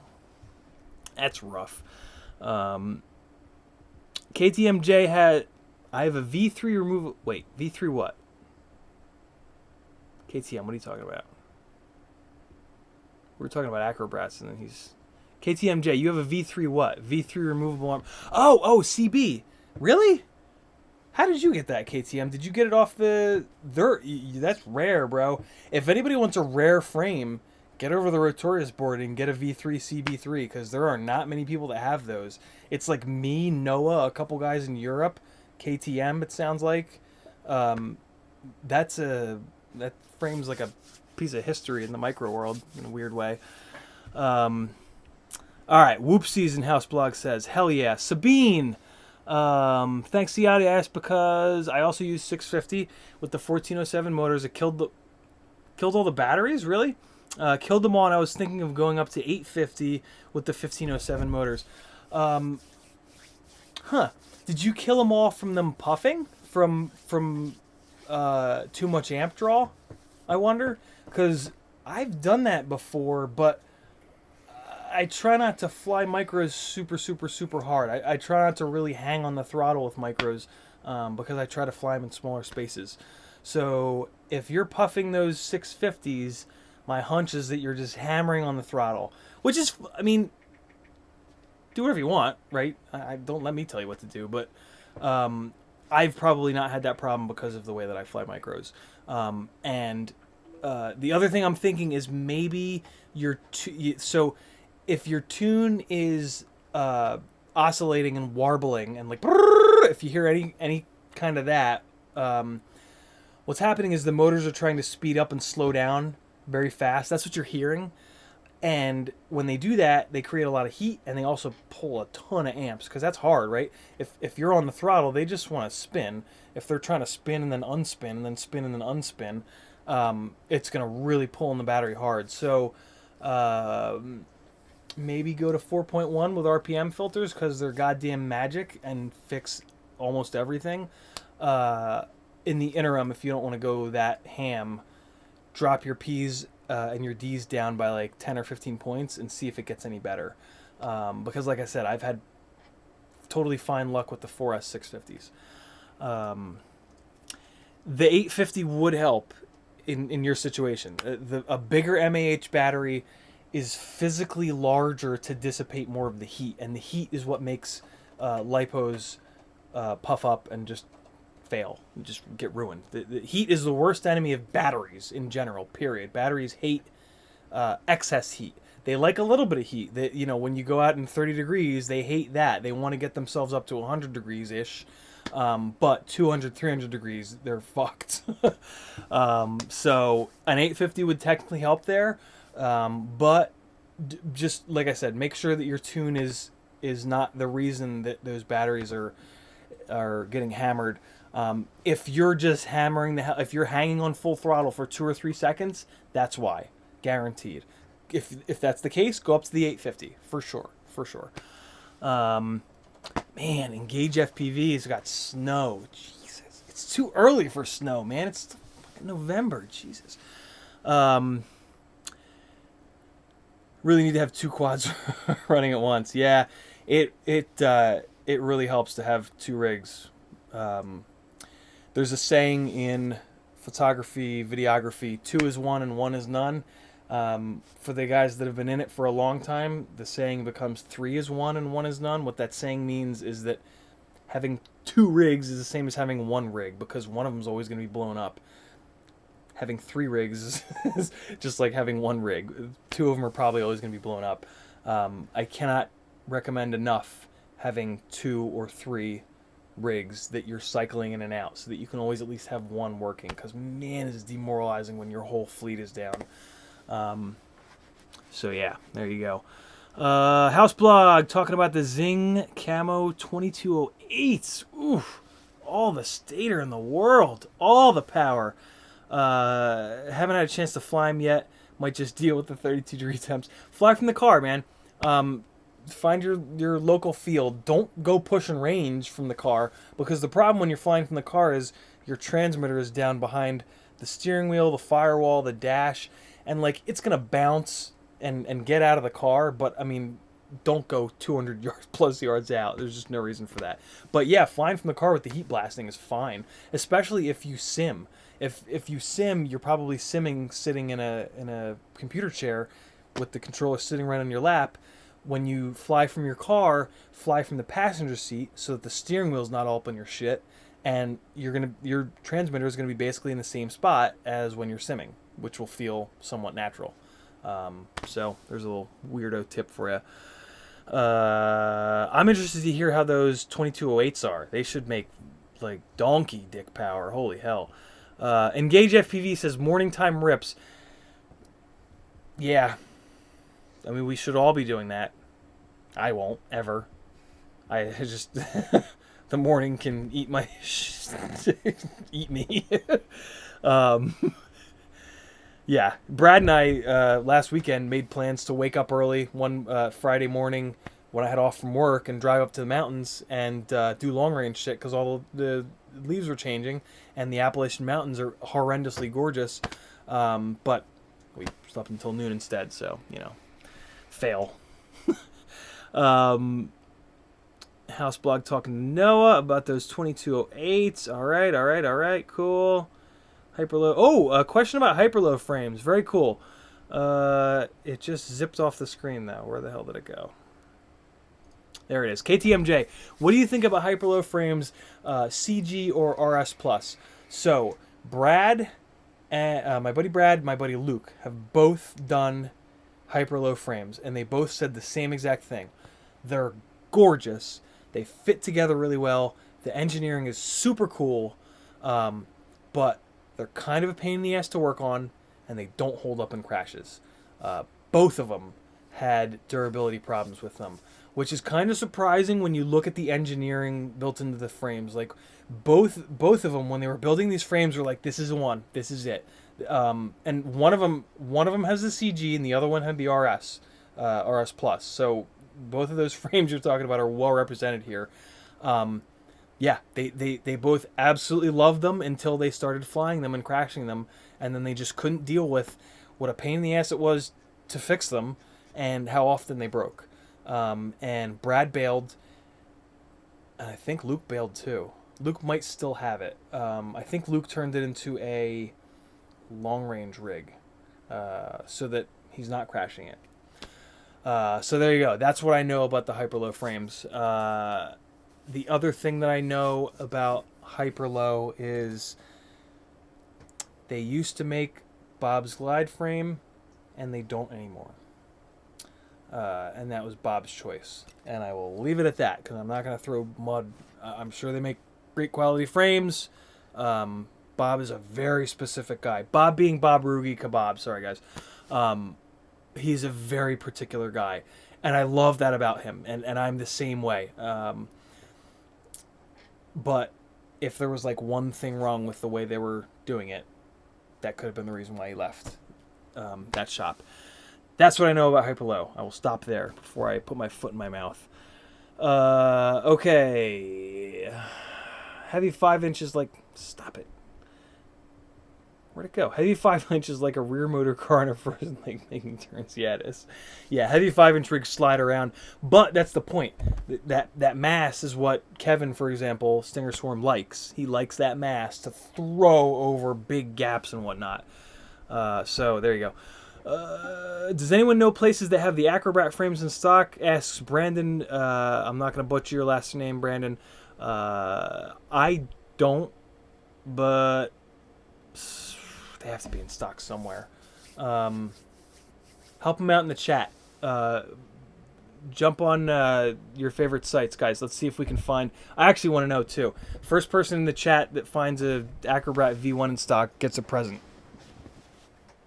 Don't hold your breath for a present. You're not getting a present. KTMJ says Rotorious Underground. Thanks, KTM. Supercell says, I'll use the 3800 that comes with the kit, and I'll get the Zing, the 4000. Apparently rare, so hold on. When you break one, can't fly them or take on them. Fair enough, brother. We'll talk, man. Nabi. Oh, nice, dude. How'd you do that? Shit, it took me years to do that. One of Nabi's videos passed 500 views today. Be proud of that, brother. That's an accomplishment, man. That's a lot of views. I have tons of videos that don't have 500 views. All right. KTM retracted a statement. What did it say?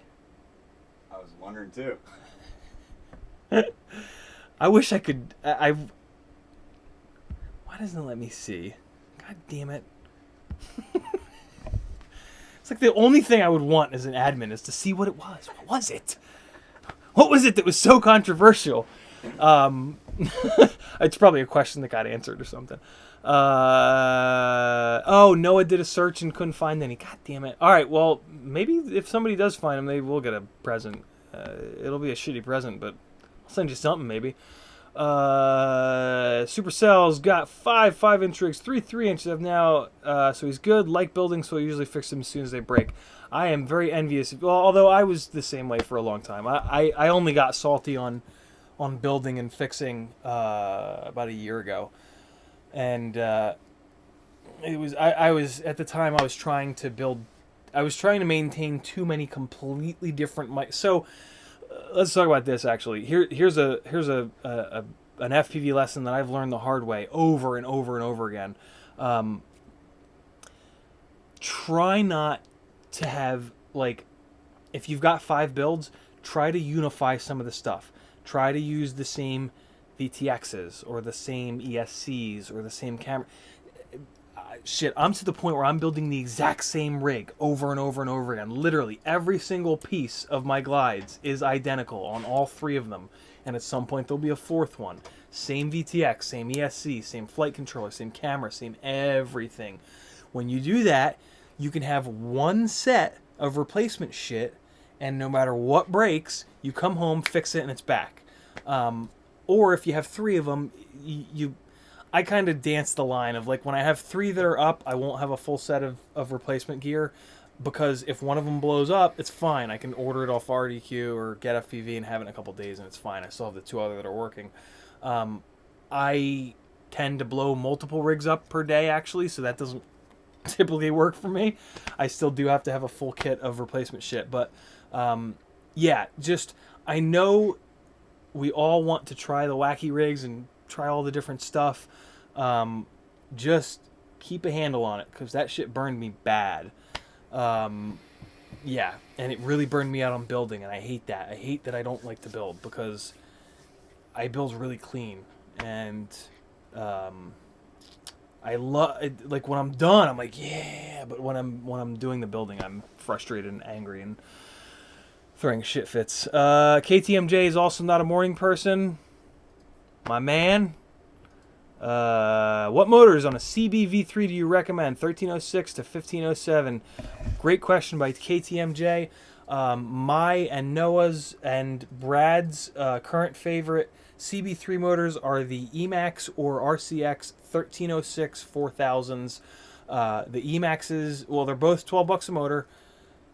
I think the RCXs might be 11 a motor. Emaxes are available stateside everywhere, and they are almost as good as the RCXs. I haven't like full on two identical rig back to back them yet, but I've flown them both quite a bit, and the Emaxes are great. Yeah, that combo is spectacular, especially with a Tarsier. All right. Marcos likes 20. Oh, nice. Marco likes 2208s. You're in good company. Bob Ruby likes them as well. All right, cool. Supercell's got 2 of the Hyperlow Vert V2s, and he loves them. Haven't broken an arm. Had them for about 6 months, and they're his go-to freestyle frame. All right, that's good info. I like hearing that, man. It's tough with the internet, right? You only hear when shit blows up. You don't tend to hear people when somebody gets a frame and they love it. They don't go, well, I guess they do, but if you get a frame and it blows up, you better believe you're going and venting and telling everybody in the world. So it's much more rare that you hear praises than bashing on frames. So yeah, there's that. That's good to hear that the Vert is stronger, because like I said, those Hyperlow frames are beautiful, and they just, when you're putting them together, they're so solid, and like everything locks together, and you look at the engineering and the triangulation, it's like, damn. So I was shocked when Brad had a rough time, and when my other buddy Luke here in Charleston was having a rough time. Marcos asks, why aren't more 3-inch quads running 4S850 packs? His GT R349, I guess he was trying to say has them, and it's amazing. In my opinion, it's just because of weight. To me, the correct weight for a 3-inch rig is in this like 160 to 190, maybe even up to 200. Yeah, let's say 160 to 200. That is my preferred weight range for a 3-inch build. And if you put, and that's all up weight with a 450 4S. If you put an 850 on that rig, it feels awful. It just feels like a big fat shit. The 850s are good on the Acrobrat. They're still a little heavy. I still prefer the 650s. But yeah, I think that's basically what it is. Your GTR 349, I believe, is a rig that has 1408 motors, which is why you like those 850 batteries, because 1408 motors are horrendously amp hungry. Holy hell. They make all the power in the world, but they also eat all the energy in the world. So that's why you like those 850 packs. And those motors also make enough power that they can haul that extra weight around. But for me, a 3-inch rig that's that heavy, it kind of falls out of the sky like a sack of hammers, in my opinion. It's so the think of the props like a parachute, right? Like you throw this thing up in the air and you're at idle, and the props are just kind of idling. They kind of act as big round parachutes, right? Because they're spinning around and they're disturbing the air as it kind of falls down. So the heavier you make this rig, with the props staying the same size, the parachute staying the same size, the faster it's going to fall. The flip side of that is it's got more power, so you can throw it up harder. And it's got a little more momentum, a little more energy behind it going up, so it's going to travel upwards a little bit. But where it gets me is trying to fly really low to the ground. Because when you're trying to fly really low to the ground, you're not throwing it upwards. You're just cruising along. And if you adjust the throttle, it drops quicker than I want it to. So I prefer a lighter weight, not toothpick lightweight, but like I'm talking about, in the middle weight 3-inch builds. But that's just me. That's my flying style. That's because I crash a lot. There's a lot of things that go into that. So, tailor your rigs for you guys. I have a lot of experience that I can help you out with, but don't cookie cut my stuff if you don't fly or want to fly similar to the way that I do. Right. Oh my God, it's almost midnight. I was going to just do an hour. All right, I'm going to fly to the end, and we're going to shut this mother down. All the way on the bottom, if you guys have any other questions, I might have just missed them. So tag at CiottiFPV and ask them again. Now's your chance. We got maximum of 10 minutes. I'm going to blow through these comments, and then I'm out of here, and I will see you guys Sunday because I won't be able to stream. I can't do any surprise streams this week because I'll be staying at my friend Emily's house because her son Carter is awesome and he's been wanting to hang out with me. And he's been missing Kristen and I since we moved to Atlanta. So, yeah. All right. What do we got? Griffin FPV. Yes, best advice. Use the same stuff. Griffin knows what's up. Sabine. Talking to Brandon. All right, cool. Oh, I'm going to rip through these comments. You guys better hurry. Yeah, Kazo talking to Griffin. Awesome. Noah with Brandon. Actually, here. Chris. There you go. Okay, Marcos throwing up them smiley faces.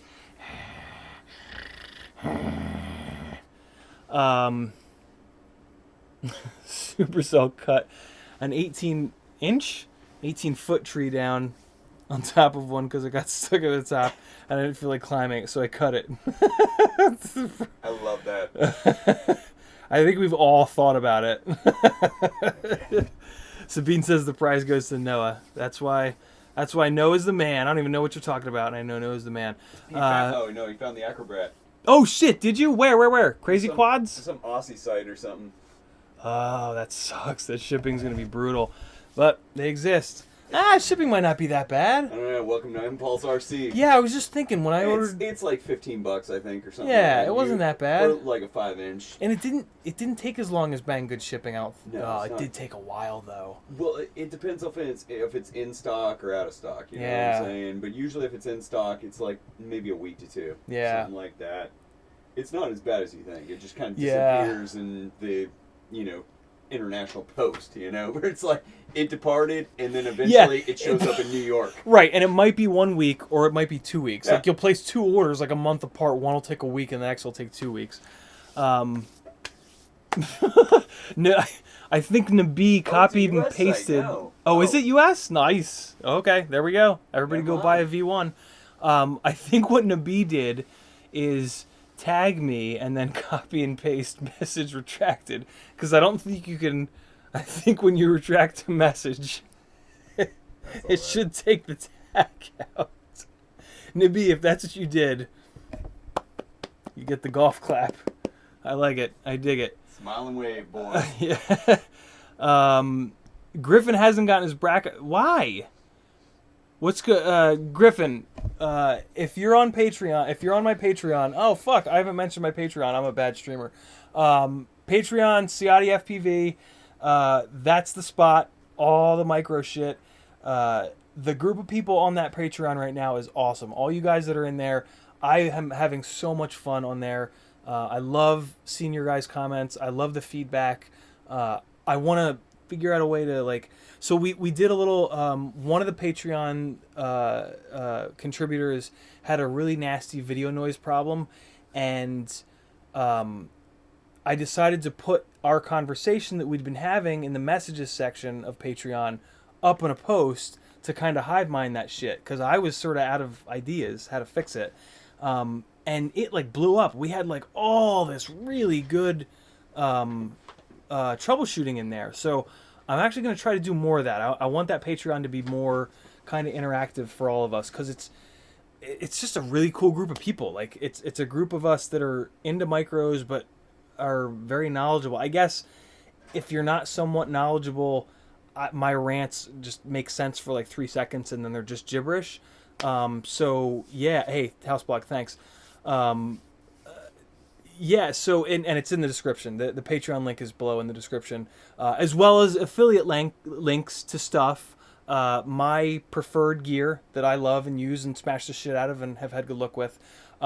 If you hit a affiliate link and then you buy anything on Amazon, or I think it works this way with Banggood too, maybe not, but definitely on Amazon. If you hit my affiliate link and then you buy anything on Amazon, I get 0.01% or something. It's not that. It's a real percentage. But so yeah, and do the same thing with Bardwell. Don't only do it to me.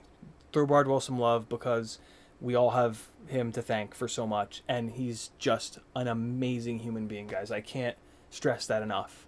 I've gotten to know him as a friend over the last year, and are not many people in this world that I've met that are as cool as that guy, and just as caring, and just person to look up to. A real, like, he has become, regardless of FPV, like totally outside of FPV, he's become someone who I truly do look up to. And if I can be as put together and just, yeah, you got to have people in your life that you look up to as like, man, that's an awesome human.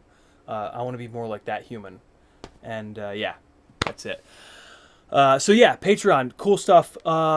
Griffin, if you're in my Patreon, or if you join or whatever, $3, hit me on the messages there and let's talk. Let's get your brat up in the air. Maybe we'll do a post. If you're having a problem that I can't fix right away or something, maybe we'll throw up a post in the Patreon and we can all get your brat up in the air. Let's get it going before it's truly too cold to fly. All right, we got 4 minutes. Supercell's out of here. Supercell, thanks, brother. Thank you. I'll talk to you. Griffin says, new to building and maybe soldered it wrong or just didn't do something right. We'll get you going, brother. Okay, that's fine.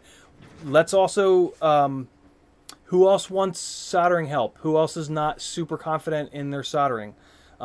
It's probably not just Griffin. Let's do some, Griffin, remind me. And, oh, perfect.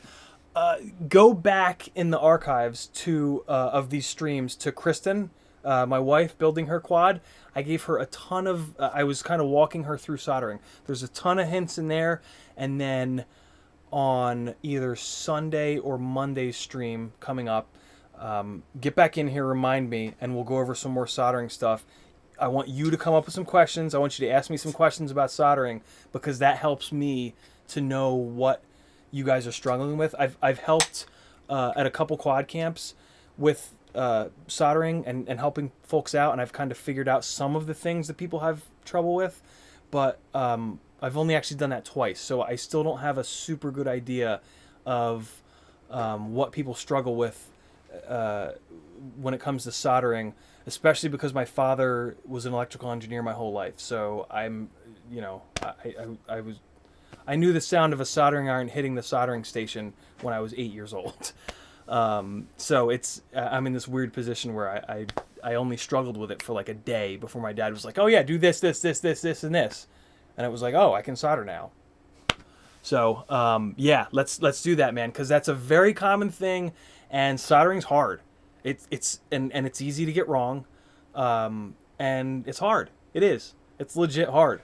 And it sucks to learn, 'cause you break shit and blow shit up and stuff just doesn't work. So yeah, awesome. It's not you, I'm new to building. Awesome. We're going to get you going, brother. Supercell says, me and Bardwell. What? Wait. Sons? Really? Your and Bardwell's sons were born on the same day at the same hospital. I didn't know you were up in Tennessee. That's insane. How the hell did you figure that out? That's crazy. Wow, small world. Griffin's in Tucson. It never gets cold here. Well, fuck you then. You son of a bitch. Screw you. Tucson, huh? All right. Where's that, Arizona? Yeah. It's dry as shit there. I've been to Arizona once. My nose got all dry and awful. It didn't smoke. It just gets hot. We're going to fix that thing. We're going to fix it. Freaks out when you arm. Yeah, we're going to fix it. Cool. Marcos, good topic to do a video on. Think the big one is getting to fly out of the flow onto the pad and not the iron. Absolutely. Tiago asks, Ciotti, what solder do you use? I think I put it below in the description. I hope. I meant to. If I didn't, I'm a bad person. It's MG Chemicals 7030. A lot of people like the 7360. No, 73 20 27? 7327. A lot of people like that because it flows back to a solid more slowly to give you a little more time. I actually want less time. I want it to solidify quicker because of once you know what you're doing, there's no reason to need that extra time. You have it where you want it. You get it hot, and you're and done. Yeah, like you're just. It's just. I just literally at this point stare at it and just. Okay, now I can move. 6337. That's it. Thanks, Nabi. Arizona is born in Tucson. Nice, Marcos. LOL. Solder is blank. I left a blank. Yeah, you did. I put a note. All right, I'll get the MG Chemical stuff in there. Thanks, guys. Griffin loves it here. Nice. Maybe I'll come visit in the dead of winter here. It gets way colder in Atlanta than Charleston. I will say that for sure. It was like 20 degrees warmer when I drove from Atlanta this morning to Charleston. And I was sweating my ass off at work for the afternoon because I was dressed for Atlanta. It's true to be. All right, guys, let's wrap it up. Patreon link is down below. MG Chemicals solder link will at some point be down below. I probably will not remember. Maybe I'll do it as soon as I get off here. Yeah, I'll do it when I get off here. Nah, I won't because I want to look at the one that I have at home. I'll do it next week. Tiago says multi-core resin is better. I don't know about multi-core, but I know it is resin core. The MG Chemicals that I use, the 6040 is resin core. I haven't heard multi-core before. Have you heard of that before, Chris? Multi-core solder? Sounds cool. Not multi-core.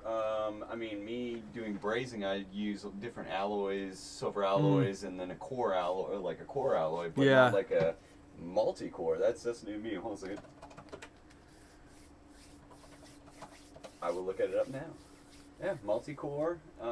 Keep toasty. Agreed, House Blog. Did it come up? Yeah. Loctite. Loctite. Loctite makes solder. For $34 a freaking roll. Tiago, what's the deal with multi-core? Is that a real thing? What's better about it? Ooh, big FPV says yes, definitely multi-core. Huh. I didn't know that was a thing. That's new to me too. Shit. We'll do some Googling. Find out what multi-core means. I'll tell you guys what it means Sunday of next week. Shit, I'll just call my dad and ask him. Whatever. I mean, no use Googling anything. I just call the man. Yeah, because I use just rosin core. Yeah, rosin core. Right. That's what the MG Chemical stuff is. Yeah. Awesome. All right, guys. Let's wrap it up. Patreon down below. Stuff that I use and love down below in affiliate links. Oh, rosin's not at the center. I guess it's actually spiraled out throughout it. Huh. So it's got a better spread of the rosin through it. Okay. That's pretty cool. All right. I guess I'll look for... Thank you, Tiago. Yeah, good job, Tiago. I appreciate that, man. And big FPV. Cool. 5 tiny cores. It's a real thing, but it shouldn't matter that much unless you're using a thick solder. That makes sense. Yeah, so it... Okay, cool. I'll get some in the thinnest gauge that they make it in, and I'll try it out. And if I like it, I will add it to the list. You guys get out and fly, even though it's cold. Fly from the car, passenger seat.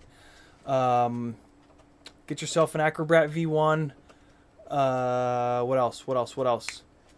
Zing 1507s are good, but they're not stronger than the T-Motor 1507s. The Acrobat V2 box is a great deal. Brushless whoops. Cockroach frame, $3. Best frame ever. And I'll see you guys on Sunday. Thanks for hanging out, guys. Thanks for bearing with me. Back to regularly scheduled everything next week. Hit the Patreon. Throw me some suggestions. Yeah. You guys rule. I'm out of here. See you Sunday. All right, guys. Thanks, Chris. Everybody hit Kazo's channel on the YouTube. You'll see me in there. He's got good shit. Live long and props, sir. Nice, Engage. Engage wins the comment of the night. Nice. Winner. Awesome. Thanks, Engage. Thanks, everybody. You guys rule. Peace.